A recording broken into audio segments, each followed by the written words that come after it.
Hi there. So, one of the coolest things about my job, aside from the part where I get to go to the weirdest far right events in the world and then write about them, is sometimes I get to read a really cool book and then talk to the author of that book. And that happened recently with a book called God Forgives, Brothers Don't, recently came out by Jasper Craven. It's a terrific book about military education and the ways that it has poisoned our entire culture and also about masculinity, toxic and otherwise, and about authoritarianism and about democracy, and just about a lot of things. It's the kind of book that leaves you thinking. It's very informative, and then you walk away with questions, which is my personal favorite. And it was such an absolute delight to get to talk to Jasper Craven about the book, about those questions that I had, just kind of geeking out about my personal favorite parts. So if that sounds interesting to you, and I hope that it does, please keep watching because you can watch that conversation right now. Before we start, though, I do want to apologize for A, the mess behind me throughout this entire video, and B, the poor lighting throughout this entire video.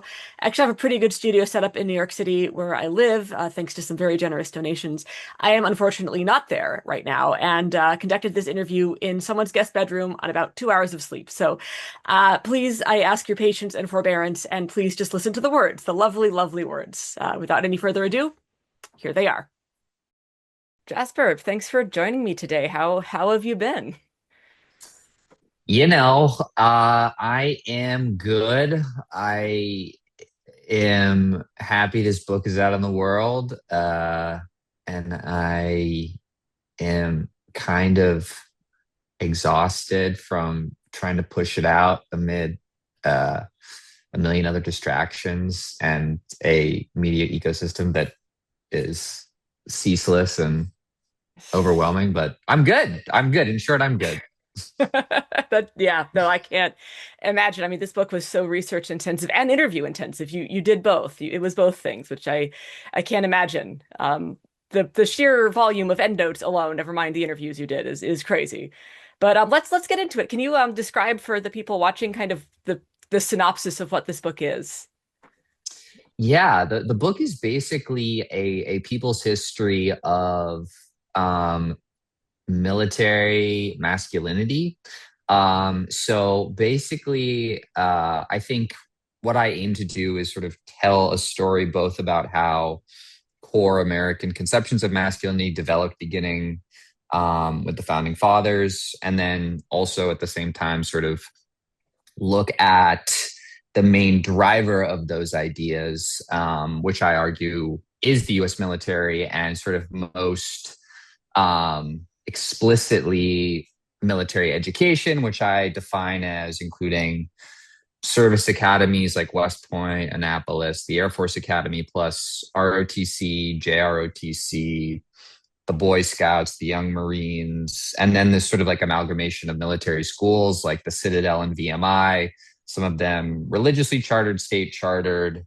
Some are kind of like troubled teen adjacent, though most have some sort of like commissioning channel into the actual military. Kind of. Yeah, it was. I mean, so I read an advanced copy of this book. I did an interview review of it in Lux magazine, which may be out by the time people are watching this video. I'm not sure, but I a fun fact about me is, I joined the military at 18, but I wanted to go to West Point, and I very nearly went. I got the congressional nomination. I had the grades for it. I catastrophically failed my physical fitness test, completely my fault, by the way. And your book made me really grateful that my flexed arm hang was so poor. I really was struck at how central West Point was to this story of like this strange germ of authoritarian masculinity that just spread. Yeah, well, I'm curious. What motivated you to apply to West Point? Was it like, did you have like a distinguished graduate in your community? Was it a family connection? What was it that drew you to West Point?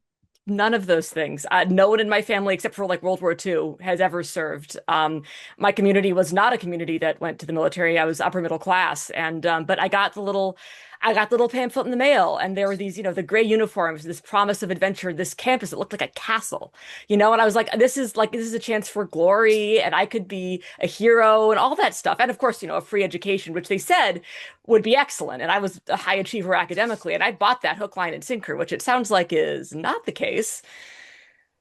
Yeah, I mean, yeah, a major aim of the book is to try and break down this sort of enduring image of the service academies as equivalent to the Ivies. Because, I mean, one of the things I argue in the book is that, like, for young people and young men, especially and historically, the military sort of like has these different channels for who you are, no matter where you are. So if you're a valedictorian or very like high achieving academically, you will be recruited into the service academy system. If you are flunking out of school, if you have academic problems, behavioral issues, family strife, you're in the juvenile justice system, then they'll try to get you to enlist as a grunt. And then there's sort of like the whole spectrum between those sort of polar places. And many young, really smart kids have entered places like West Point and found the academics to be very underwhelming and very disappointing. I mean, there's a lot of stories I tell in the book of sort of, young people like putting a lot of hope and dreams into this idea of the military, believing very purely in these sort of like big, lofty ideals. And then when they find them to be empty, or they find, like corruption, mismanagement, when they find that they're not being challenged in the ways they were promised, there's often like a pretty like deep emotional break. Like, and I mean, that doesn't mean that it necessarily like results in like spiraling into crisis or anything, but um, when you're young, you have to sort of pick a path in life. And if you're picking a military path, there's like a certain intensity to it. And so I just think everything's kind of heightened. And yeah, there's a number of cadets I've spoken to who just like once they sort of, weren't being challenged and weren't feeling like they were growing, they really sort of became isolated and depressed and didn't really know where to go or what to do. Yeah. No, I mean, I feel like there's a lot of stories where, of course, not everyone spirals into crisis, but your book has several people who did with some really tragic effect and starting much sooner than I would have ever expected. I mean, almost from the get-go, people having these moments of crisis. Yeah, I mean, it's true that I think part of the reason the crisis comes on so quickly much of the time is that often we're dealing essentially with kids here like 17, 18, 19. I mean, some military schools teach high school kids, elementary school kids even. And so, the mind is just sort of more malleable, but also a bit more reckless and sort of prone to um, heightened emotions of all sorts. So it's kind of, I mean, the system is eager to sort of take in children because of that malleability, but it also means that like the consequences can be much more dire and extreme and sort of difficult to sort of deal with and manage. Yeah, no, that makes sense. So reading your book, it's hard to even begin to describe because it is so many things. It is a 250-year history of military education in America. It is also kind of a 250-year history of masculinity in America. It is an analysis of masculinity today. And then it kind of culminates in like how these things came together to really, I mean, I feel like explain a lot about why Trump is here and doing the things he's doing. And I feel like the entry point in the book and maybe in this conversation was Thayer, the guy who he didn't found West Point, but kind of made it what he was. And it did you come into this knowing that he was going to be so central, or was that something you just found in the course of your research? Yeah, I mean, I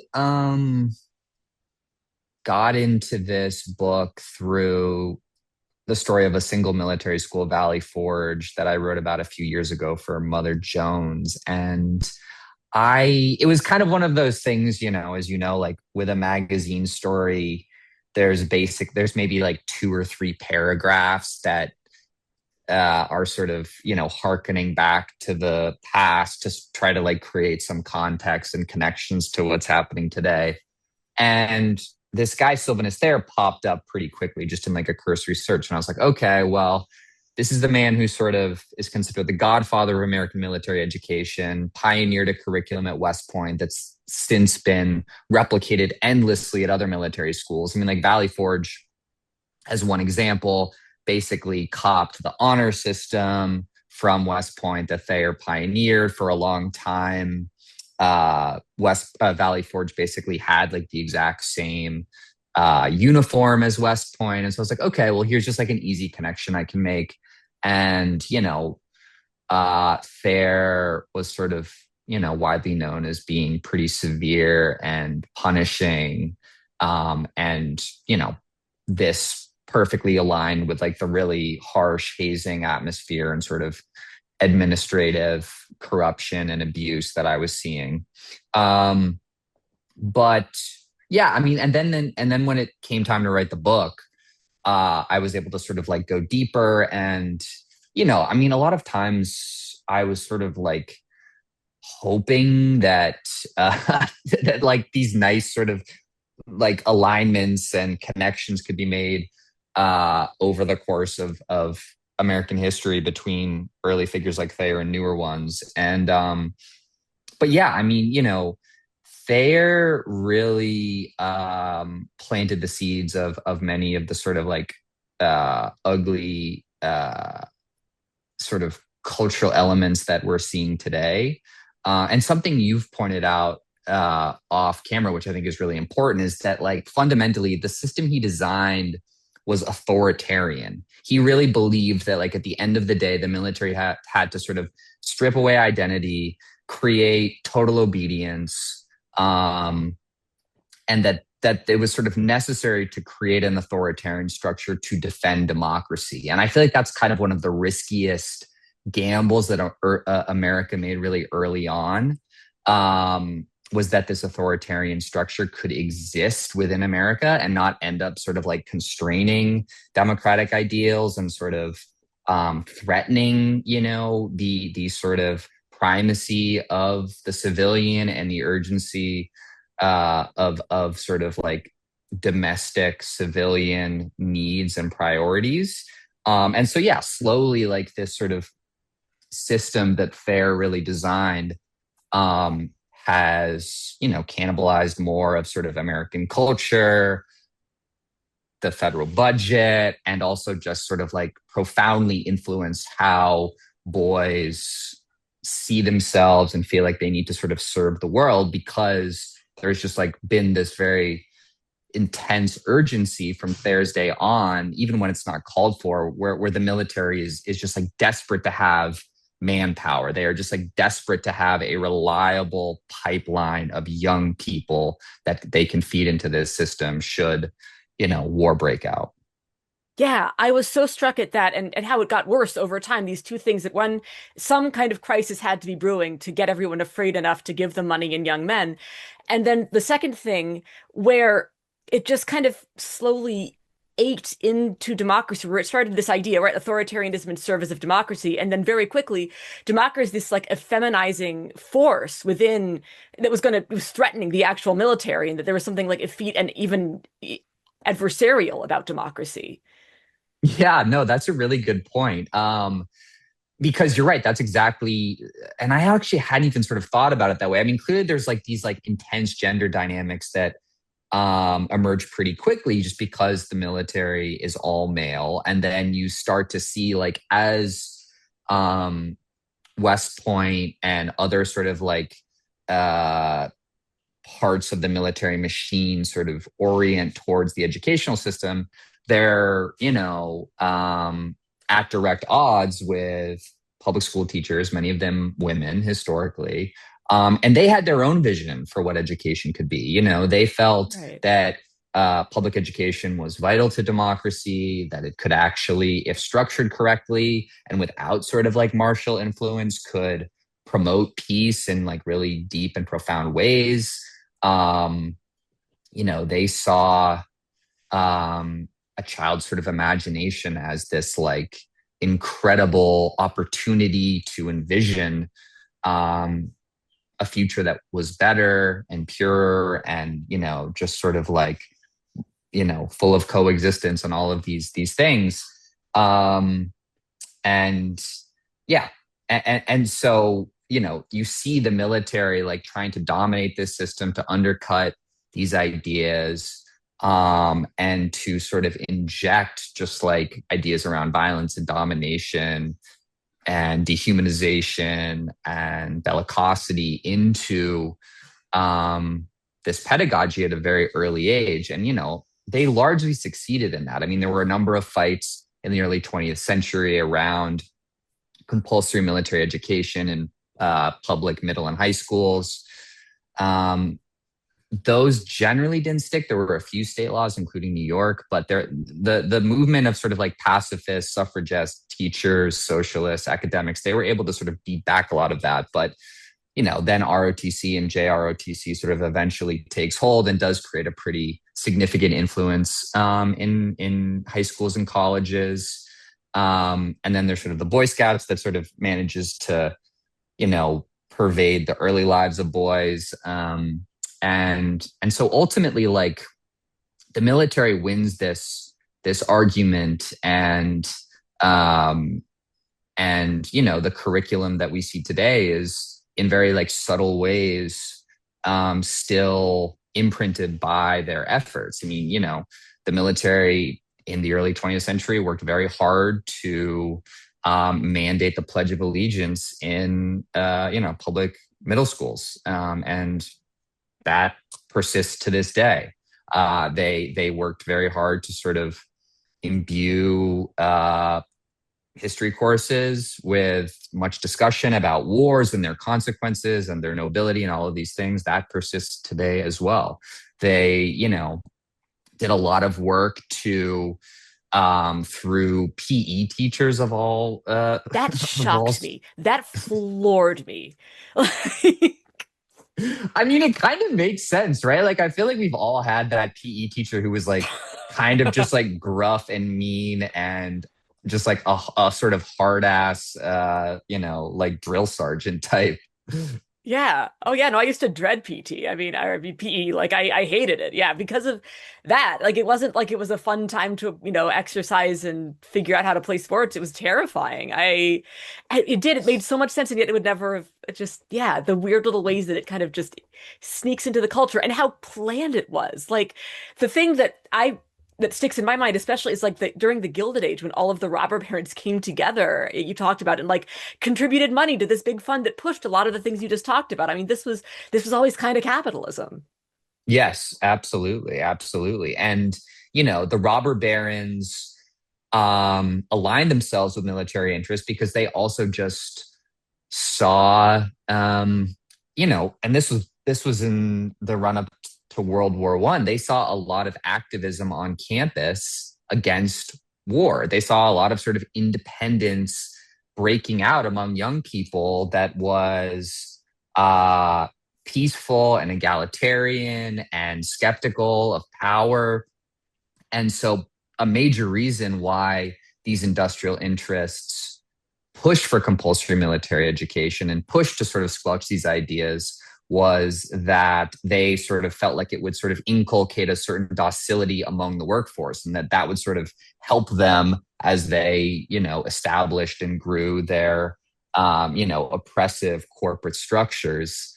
I mean, the other thing too is they were hoping that America would get into the conflict so that they could sell their, guns and bombs and industry, Hmm. and get rich off the war. And both of those things ultimately happened.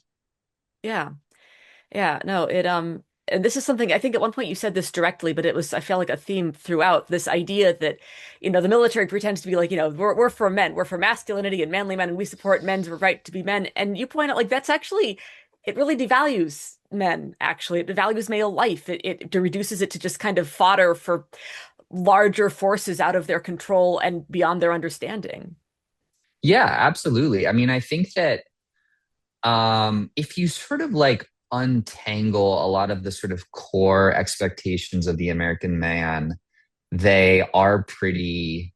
You can sort of understand the sort of moment we're in of many men in crisis. I mean, like this idea of sacrifice to a point, I see some. nobility there, I guess. I mean, like, sort of day-to-day sacrifices to support the people you love, and, subverting your own sort of personal desires for a community or for a family or whatever. That's great. But sort of like the ultimate expectation that I think a lot of men feel, even latently, is that they will like die for their country, die for their family. I mean, like Scott Galloway, who's considered sort of like a liberal, men whisperer, makes very clear that that should be an expectation, that like you should sort of just like, throw yourself on the sword. It's like that meme of like the troop like taking all of the, the like Yeah, fire yeah. to protect Mhm. his son in bed or whatever. Yeah. But if that's kind of like pervading your consciousness, then yeah, you sort of ultimately, I think, devalue yourself, and can feel like and just out of that can sprout, all these confusing resentments and anger and confusion and all of these things. But yeah, I mean, the military does not ever provide any sort of like renewable, sustainable, holistic sense of masculine identity.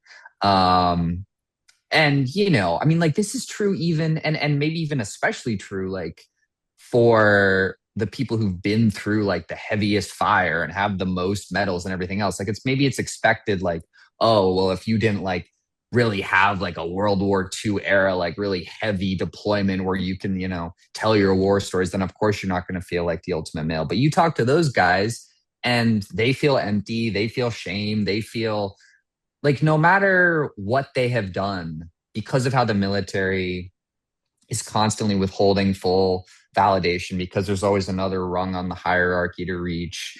And just because of the experience of conflict itself, there will always be like a really overwhelming mix of sort of moral injuries and trauma and anger and all of these other things. So, yeah, I mean, I have yet to meet anyone who has like a healthy, stable sense of masculinity that was derived from military service. Yeah. No, I would agree with that. And I mean, in my experience, the people who have actually done stuff aren't the guys walking around demanding that you thank them for their service and talking about how amazing it was. Those are usually the guys who didn't do much. There are some people in my unit who talk like that, and I know what they did and didn't do.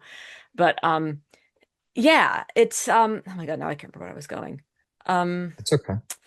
Yeah, I guess on the subject of sacrifice, and at risk of doing exactly what you are describing, it should not be necessary and people should not be put in a position where they should have to. I was struck at how throughout the history of military academy, there was this small but striking number of cadets or what have you that did do the right thing and were punished for it. People who stuck out for like the plebs during hazing, and people who tried to get justice. And the fact that that sacrifice was so routinely punished to the point of destroying people's lives, I don't know, it just struck out to me. Yeah, I mean, one thing, I think there's like some people have digested this book on a surface level, and level the charge that I think people in the military are evil, or that cadets are like brutal and heartless and soulless and all of the rest. But the truth of the matter is, and this is just like speaking to vets and people in the military in general, there are so many people who enter this system with a very pure, noble idea of this country, who like actually like more than your average civilian think deeply about the ideals that this country was founded upon, and see like this opportunity, because it's kind of the only one out there, to sort of fulfill that remit, and to like live out this country's ideals. And there are ways in which they try really earnestly to do that in the military, often not through like the application of violence, but by sticking up for people in their unit, or trying to improve battlefield conditions, advocating for the people around them, showing love and support, and trying to ferret out corruption, mismanagement, incompetence, etc. Trying to elevate, voices that have been long sort of under recognized, under promoted, etc. But the culture is one that often just kind of like yeah, as you said, retaliates against that sort of action and favors the status quo very aggressively. And, I mean, in large part because of the culture spawned at these elite officer training programs like West Point, there's sort of this, there's kind of these like cartels that form that are about sort of like self-protection and loyalty to the institution rather than the country, and sort of, put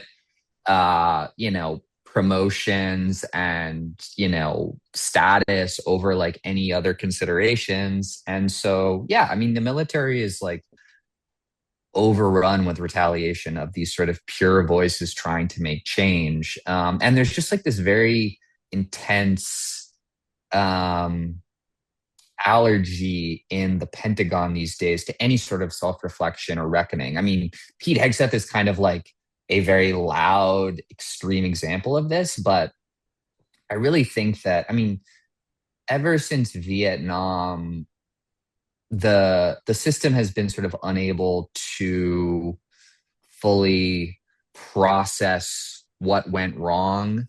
And I think largely that's because doing so would, threaten the very like fragile masculine identity that these men have made, Yeah, Yeah, yeah, which is it's like this idea that the whole Therian idea that you need a little bit of authoritarianism to protect democracy. Well, then why hasn't our authoritarian military won a single war in the last 70 years and seems incapable of learning because of that very fragility that authoritarianism brings?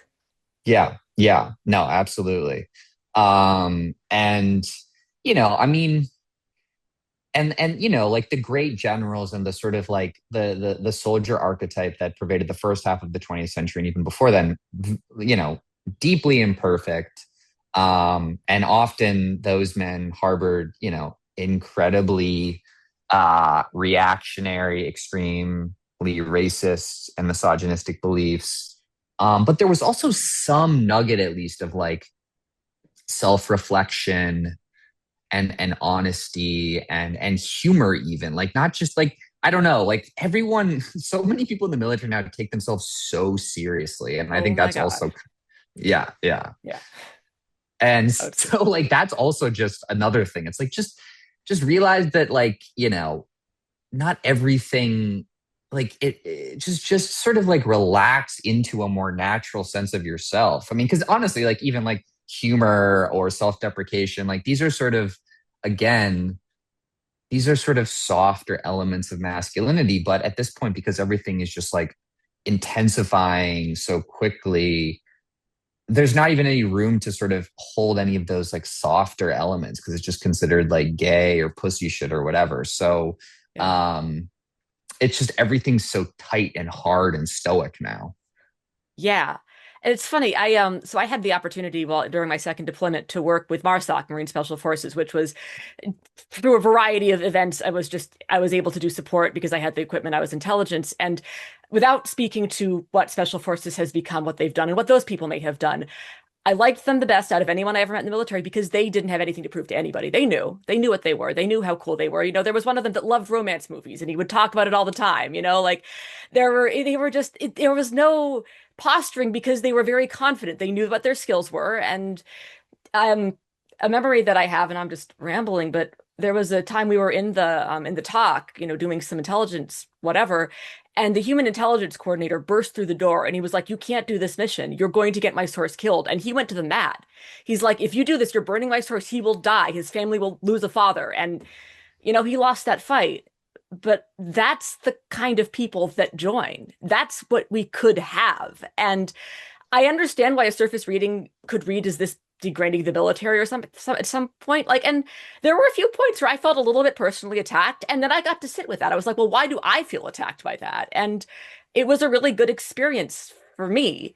And I hope that other people can maybe get that out of this. Like, this doesn't attack the people of the military. This attacks the military. And one of the greatest cons the military ever pulled was conflating those two things.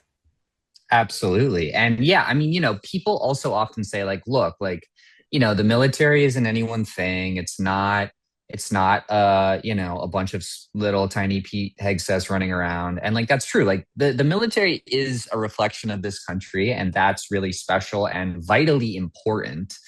Um, but at the same time, the people who are most talented, I think, and like, I mean, this sort of speaks to what we're saying, and like most creative and everything else, they are just not.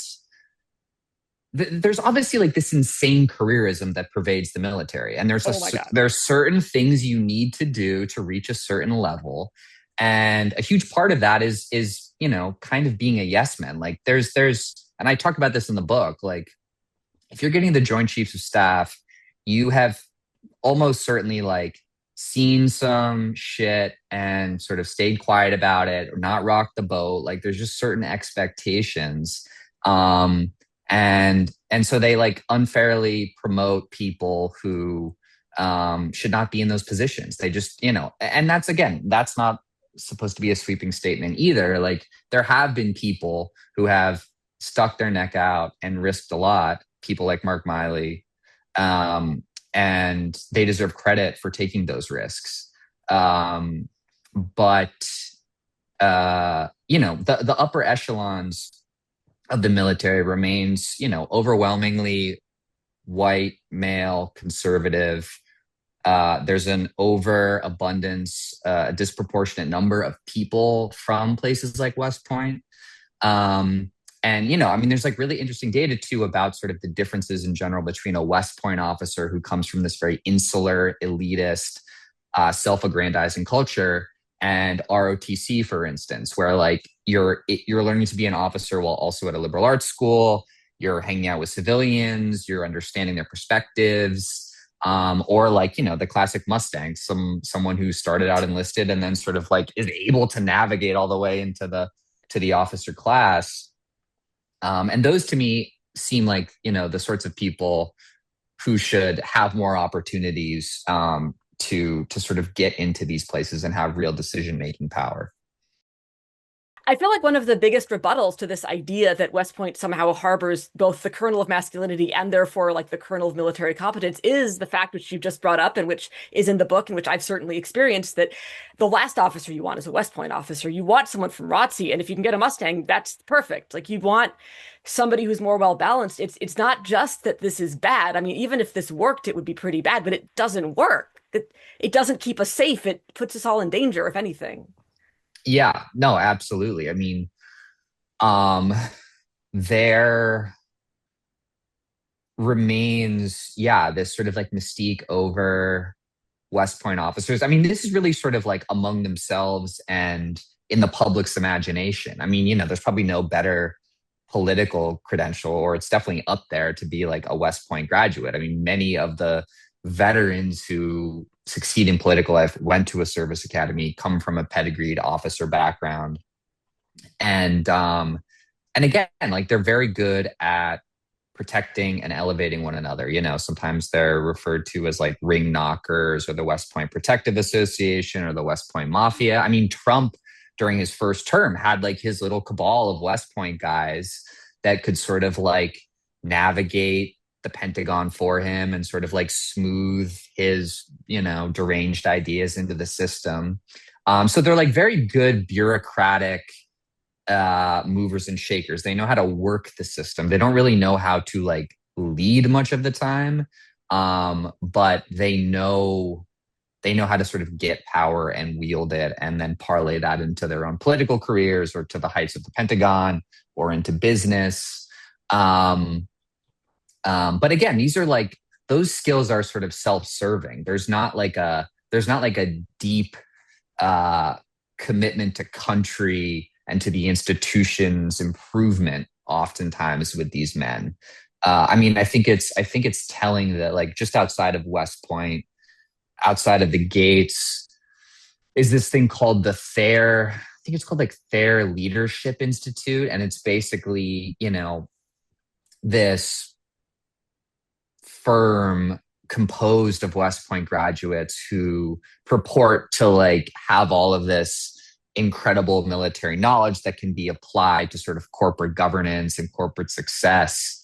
And there's all these testimonials on the website from different corporate executives talking about how sort of like the military mindset from West Point was crucial to sort of ensuring business success. But there was this really interesting study. I don't even think it made it into the book, but uh, some like economist did an analysis of earnings reports from Fortune 500 companies that had like retired officers on their boards or in senior leadership positions, and they fared worse than the ones that were just run by civilians. So like here's like another sort of example of this idea that like West Point has this very sterling brand. I mean, that's kind of what it is a brand at the end of the day.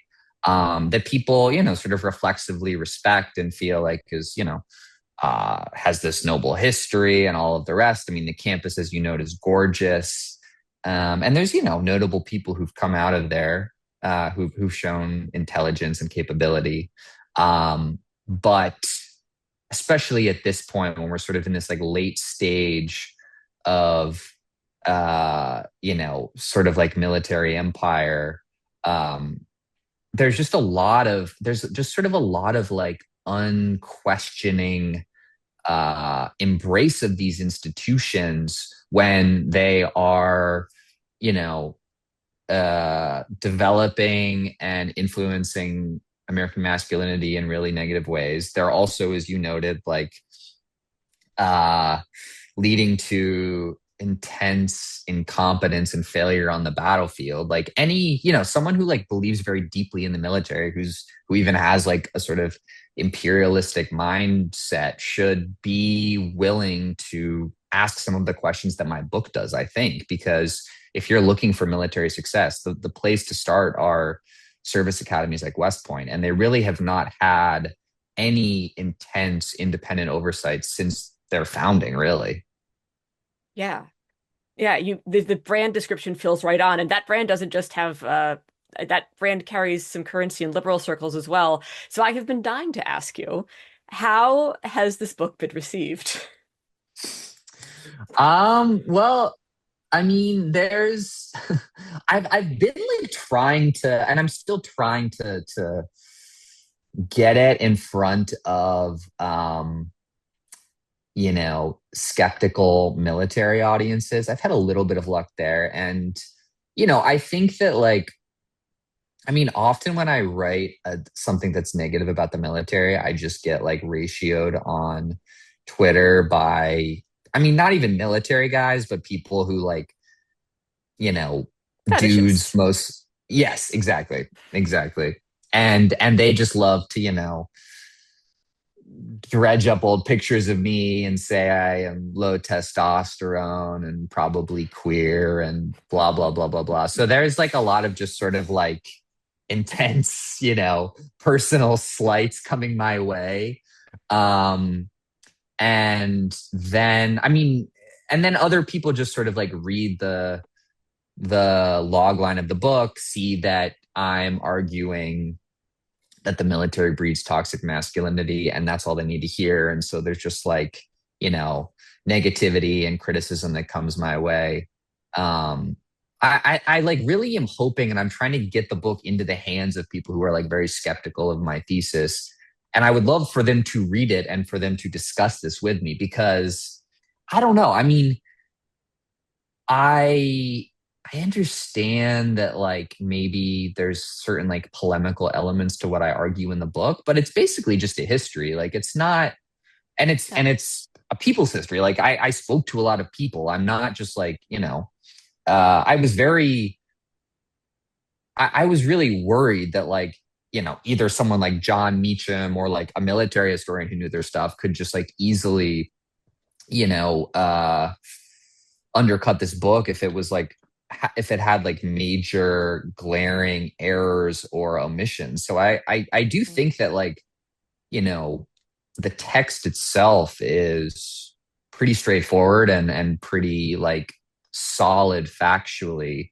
Um but there is a lot of resistance. I mean, again, like we've been talking about throughout the conversation, there is just a lot of resistance to deal with the military in an honest way. And that's sort of like perfectly typified with just how most civilians think about the military, which is just a very like, loud but relatively sort of like thin or ignorant uh, worship of the institution, of its people. But there's not, I mean, I think like Graham Plattner's campaign has actually exposed this like very like uh interestingly, like, you know, Americans love a veteran, but most of the veterans they're exposed to in public life aren't damaged. They're kind of sanitized. And if they are damaged, it's still kind of like there's just like a shorthand. It's like, oh, everybody knows that, like, yeah,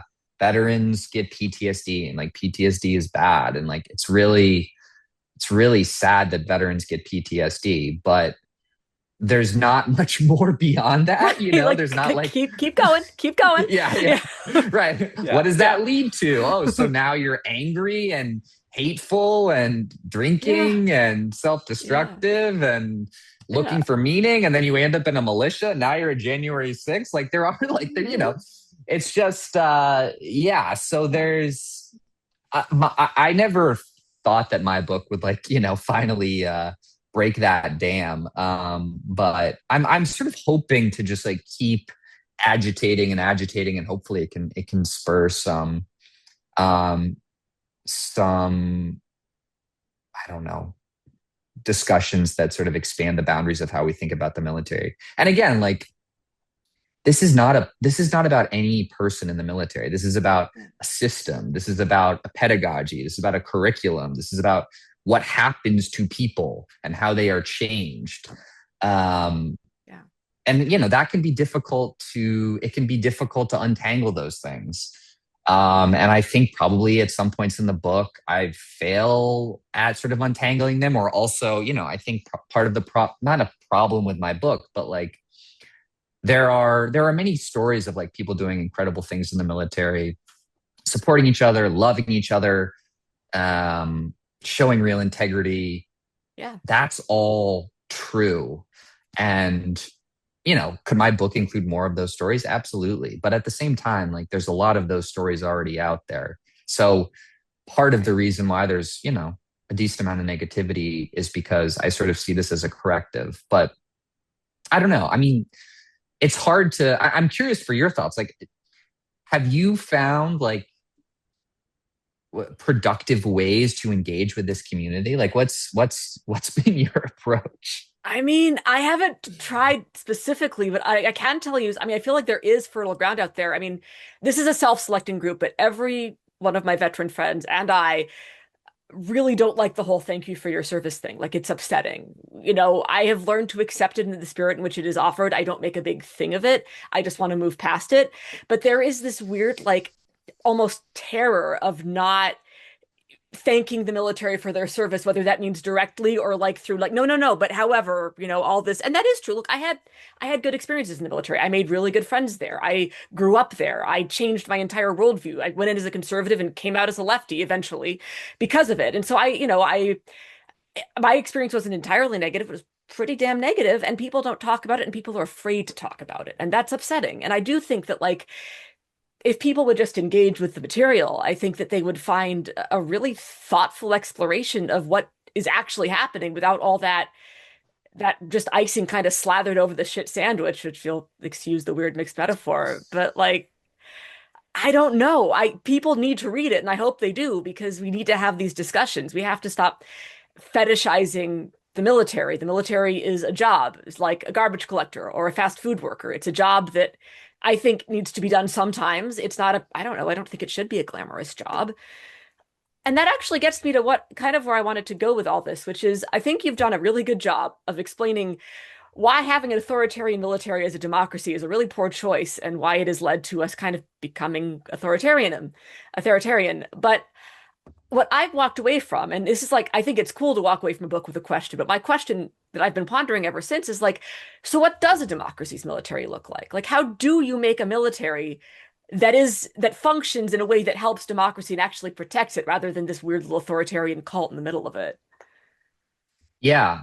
Well, it's a really good question, and it's a bedeviling one, and it's one that I I think I don't directly engage within the book. What I offer at the end is sort of an alternative ideas of public service. And I think that, some of these pressures we're feeling right now could be eased if there were peaceful alternative forms of public service that could, you know, compete with the military for resources and attention and valor and all of these things. And I think if we just were generally a culture that had other ways to express our love for this country and to see it do things and act tangibly in ways that we could feel proud about, that would just sort of like naturally form a healthier ecosystem of how we thought about violence and democracy and all of these sorts of things.